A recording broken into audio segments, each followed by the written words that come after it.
In today's video, I'm going to teach you how to restore version history in Notion.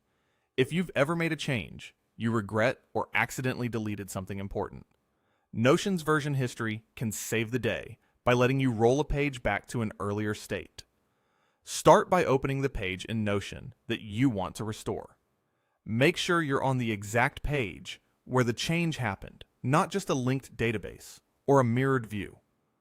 Once you're in, look to the top right corner of the page and click the three dots, also known as the More menu. This menu holds a lot of powerful tools, and the one we need today is version history.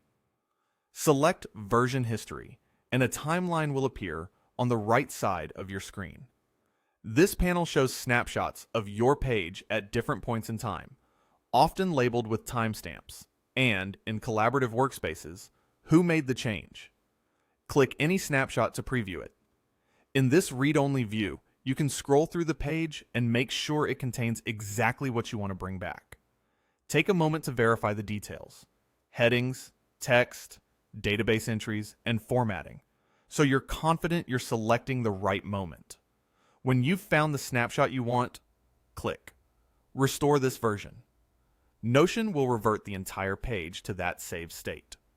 Don't worry, this action won't erase your history. Restoring simply adds a new entry to the timeline, which means you can always jump forward or backward again later if you change your mind. It's a reversible safety net. A couple of helpful notes. Version history reflects the whole page, so it rolls back all content on that page, not just a single block. If you're working with a team, consider the impact on your collaborators, since their recent edits will also be reverted. Availability and retention of page history can depend on your workspace plan and permissions, so if you don't see the version history option, you may need access from an admin or a higher plan. Also, if you're previewing a snapshot and it looks slightly different, remember that database filters or sorts can affect what you see.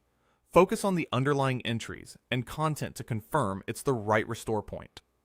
That's all there is to it. Open the page, use the More menu, preview the timeline, and restore the version you need. If you found any value in today's video, hitting that like button is a small gesture that makes a huge difference in helping others find our content. We're always looking to grow, so please drop a note in the comments, whether it's a specific part you enjoyed or a suggestion on how we can level up our production. We read every single one, and your feedback directly shapes what we build next.